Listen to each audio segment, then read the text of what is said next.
सर्वभूतेषु मां चंद्रघंटा रूपेण संस्थिता नमस्तस्यै नमस्तस्यै नमस्तस्यै नमो नमः। ओम दुम दुर्गाय नमः। आप सभी को शारदीय नवरात्रि के तीसरे दिन की हार्दिक शुभकामनाएं। मां चंद्रघंटा की कृपा सदैव आप और आपके समस्त परिवार पर बनी रहे। 17 अक्टूबर 2023 मंगलवार के दिन शारदीय नवरात्रि का तीसरा दिन है, तीसरा नवरात्र है। तो इस दिन मां भगवती दुर्गा के तीसरे स्वरूप मां चंद्रघंटा की पूजा आराधना की जाएगी। आज के दिन आपको किस प्रकार से मां चंद्रघंटा की पूजा आराधना करनी चाहिए, मां का स्वरूप क्या है जिसका आपको पूजा के समय ध्यान करना है, किन मंत्रों का आज के दिन आपको जप करना चाहिए, मां चंद्रघंटा का प्रिय पुष्प क्या है, प्रिय भोग क्या है और आज के दिन किन रंगों के वस्त्र धारण करके मां चंद्रघंटा की पूजा आराधना हमें करनी चाहिए, कौन सा उपाय करें जिससे कि मां चंद्रघंटा प्रसन्न होकर हमें हमारी कामना के पूर्ण होने का, व्रत और पूजा के पूर्ण होने का आशीर्वाद दें। तो आज की वीडियो में मां चंद्रघंटा की पूजा से संबंधित संपूर्ण जानकारी आपसे शेयर करने वाली हूँ, इसलिए वीडियो को पूरा जरूर देखिए। और हाँ, अगर आपको आज की वीडियो अच्छी लगे तो इसे लाइक भी जरूर कीजिए, क्योंकि आपके लाइक्स, आपके कमेंट्स मेरे लिए बहुत महत्वपूर्ण होते हैं।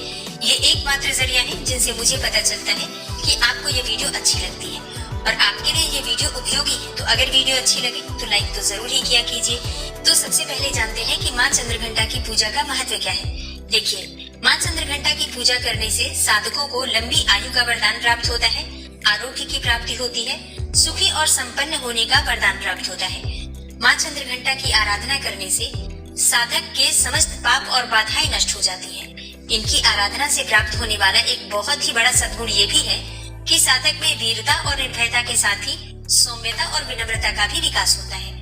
उसके मुख, नेत्र तथा संपूर्ण काया में कांति की वृद्धि होती है और इसके साथ ही मां चंद्रघंटा की पूजा करने से वाणी भी प्रभावित होती है। ऐसा कहा जाता है कि मां चंद्रघंटा की पूजा करने से स्वर में दिव्य अलौकिक माधुर्य का समावेश हो जाता है। तो जिन लोगों को क्रोध बहुत आता है या फिर वाणी में मधुरता चाहते हैं, अपने व्यक्तित्व में आकर्षण चाहते हैं, उन्हें विशेष रूप से मां दुर्गा के तीसरे स्वरूप मां चंद्रघंटा की पूजा जरूर करनी चाहिए। और अब जानते हैं कि मां की पूजा विधि क्या है।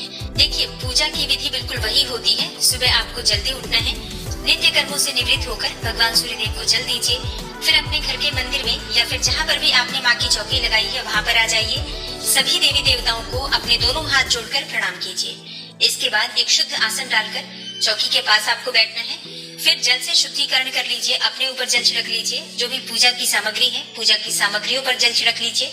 चौकी के आसपास शुद्ध जल का छिड़काव कीजिए या फिर आप चाहें तो गंगा जल का भी छिड़काव कर सकते हैं। शुद्धिकरण करने के बाद अपने सामने शुद्ध घी का एक दीपक प्रज्वलित कीजिए।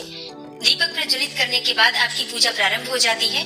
सबसे पहले भगवान गणेश का पूजन करना है। पंचोपचार विधि से धूप, दीप, अक्षत पुष्प और भोग थोड़ा सा लगा दीजिए और फिर इसी प्रकार से कलश देवता का पूजन करना है। अगर आपने नवग्रह मंडल स्थापित किया है चौकी पर तो उनकी भी पूजा इसी प्रकार से पंचोपचार विधि से की जाएगी। और इसके साथ ही अगर आप षोडश मातृका भी चौकी पर बनाकर पूजा कर रहे हैं तो उनकी भी पंचोपचार विधि से आपको पूजा करना है। और अगर आपने ज्वारे बो रखे हैं तो जवारों पर भी आपको अक्षत पुष्प, धूप, दीप इत्यादि अर्पित कर देना है। तो बस पंचोपचार विधि से सभी देवी देवताओं को आप धूप दीप दिखाकर पूजन कर लीजिए। इसके बाद माँ भगवती दुर्गा की पूजा प्रारंभ होगी। तो जैसे आज नवरात्रि का तीसरा दिन है, मतलब माँ चंद्रघंटा की पूजा हमें करनी है, तो सबसे पहले माँ चंद्रघंटा का ध्यान करना है। अब अगर आपके पास माँ चंद्रघंटा की मूर्ति या फिर फोटो है तो आप उनकी पूजा कर सकते हैं। अगर ऐसा नहीं है तो माँ दुर्गा की जो प्रतिमा या फोटो या मूर्ति हम अपने घर में स्थापित करते हैं, उन्हीं का स्वरूप सभी देवियां हैं, उन्हीं में हम सबका ध्यान करते हैं। अपने हाथ में पुष्प लेकर माँ चंद्रघंटा के स्वरूप का ध्यान कीजिए। माँ चंद्रघंटा का स्वरूप क्या है जिसका आपको पूजा के समय ध्यान करना है। देखिए, देवी चंद्रघंटा का स्वरूप परम शांतिदायक और कल्याणकारी है। माँ चंद्रघंटा की सवारी बाघ है और माँ चंद्रघंटा के शरीर का रंग स्वर्ण के समान चमकीला है। इनके मस्तक में घंटे के आकार का अर्धचंद्र विराजमान है, इसलिए इन्हें चंद्रघंटा कहा जाता है। इनकी 10 भुजाएं हैं और इनके सभी हाथों में अलग अलग शस्त्र विभूषित हैं। इनके गले में सफेद फूलों की माला सुशोभित रहती है। इनकी मुद्रा युद्ध के लिए उद्यत रहने वाली है। इनके घंटे की सी भयानक ध्वनि से अत्याचारी दानव, दैत्य, राक्षस सदैव प्रकंपित रहते हैं। दुष्टों का दमन और विनाश करने में सदैव तत्पर रहने के बाद भी इनका स्वरूप दर्शक और आराधक के लिए अत्यंत सौम्यता और शांति से परिपूर्ण रहता है। अतः भक्तों के कष्टों का निवारण ये शीघ्र ही कर देती है। इनका वाहन सिंह अर्थात बाघ है। इनका उपासक सिंह की तरह पराक्रमी और निर्भय हो जाता है। इनके घंटे की ध्वनि सदा अपने भक्तों को प्रेत बाधा आदि से रक्षा करती है। इनका ध्यान करते ही शरणागत की रक्षा के लिए इस घंटे की ध्वनि निंदादित हो जाती है। माँ चंद्रघंटा के भक्त और उपासक जहाँ भी जाते हैं, लोग उन्हें देखकर शांति का अनुभव करते हैं। ऐसे साधक के शरीर से दिव्य प्रकाश युक्त परमाणुओं का अदृश्य विकिरण होता है। माँ चंद्रघंटा के इसी स्वरूप का आपको ध्यान करना है और ध्यान करते समय माँ के बीज मंत्र का आपको जप करना है। माँ का बीज मंत्र है ऐं श्रीं शक्त्यै नमः। दूसरा मंत्र है या देवी सर्वभूतेषु माँ चंद्रघंटा रूपेण संस्थिता नमस्तस्यै नमस्तस्यै नमस्तस्यै नमो नमः। इनमें से किसी भी मंत्र के द्वारा माँ चंद्रघंटा का ध्यान करके आपके हाथ में जो पुष्प है माँ के चरणों में अर्पित कर दीजिए। इसके बाद धूप, दीप, अक्षत पुष्प इत्यादि सभी चीजें एक एक करके माँ चंद्रघंटा का ध्यान करके माँ के पास अर्पित कीजिए। माँ चंद्रघंटा का प्रिय पुष्प है कमल का पुष्प और पीले गुलाब का पुष्प, शंख पुष्पी का पुष्प और सबसे ज्यादा प्रिय है माँ को चमेली का पुष्प। आज के दिन माँ को अगर चमेली के पुष्पों की माला अर्पित की जाती है तो हर प्रकार की कामना आपकी पूर्ण हो जाती है। तो अगर आपके पास उपलब्ध हो तो जरूर अर्पित कीजिए। नवरात्रि के तीसरे दिन माँ चंद्रघंटा को दूध या फिर दूध से बनी हुई चीजों का भोग अर्पित करना चाहिए। आप चाहे तो खीर का भोग लगा सकते हैं या फिर दूध में भी शक्कर और केसर मिलाकर भी अर्पित कर सकते हैं।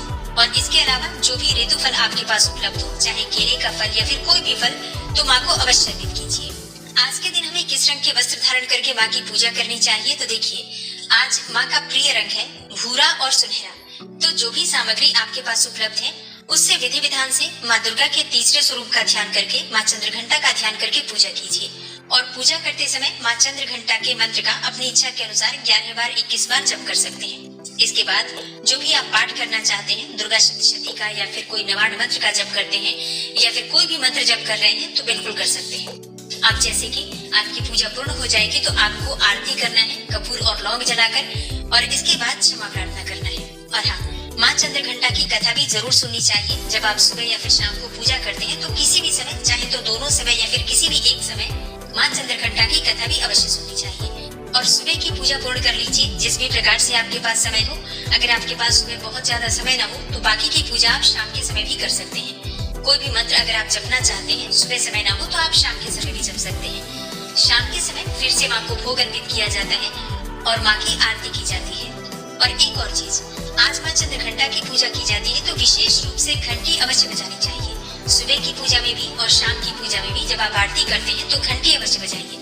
शास्त्रों के अनुसार माँ चंद्रघंटा की पूजा में जब हम घंटी बजाते हैं तो सभी प्रकार की नकारात्मक ऊर्जा नष्ट हो जाती है। माँ अत्यंत प्रसन्न होती है और भक्तों की मन वांछित कामना को पूर्ण करती है। तो सुबह और शाम की पूजा में घंटी वैसे भी प्रतिदिन बजाइए, लेकिन आज तो विशेष रूप से बजाना चाहिए। अब एक प्रश्न आया था घंटी को ही लेकर कि क्या शाम की पूजा में हमें घंटी नहीं बजानी चाहिए? जी बिल्कुल बजानी चाहिए, क्योंकि बिना घंटी के तो आरती ही नहीं हो सकती है। सुबह और शाम की आरती के समय घर में घंटी, शंख अवश्य बजना चाहिए। इनकी दुर्गा सप्तशती की कथा अवश्य सुनते होंगे। अगर आप लोग अभी तक नहीं सुन पा रहे हैं तो जरूर सुनिए, क्योंकि नवरात्रि में दुर्गा सप्तशती की कथा सुनने मात्र से भी समस्त प्रकार की कामनाएं भक्तों की पूर्ण हो जाती है। माँ दुर्गा का आशीर्वाद आपको प्राप्त होता है। इसलिए या तो आप लोग कथा पढ़िए या फिर सुन भी सकते हैं। तो ये है आज की वीडियो। उम्मीद करती हूँ आपके लिए उपयोगी होगी। अच्छी लगी हो वीडियो तो लाइक कीजिए, ज्यादा से ज्यादा शेयर कीजिए। और चैनल पर पहली बार आए हैं, अगर अभी तक आपने चैनल को सब्सक्राइब नहीं किया है तो आज की वीडियो अगर आपको अच्छी लगे तो चैनल को सब्सक्राइब करके बेल आइकन को जरूर प्रेस कर लीजिए। इससे ये होगा कि इस चैनल पर जो भी नई वीडियो अपलोड होंगी उनकी नोटिफिकेशन आपको सही समय पर प्राप्त होगी। मिलती हूँ मैं आपसे अगली वीडियो में, तब तक के लिए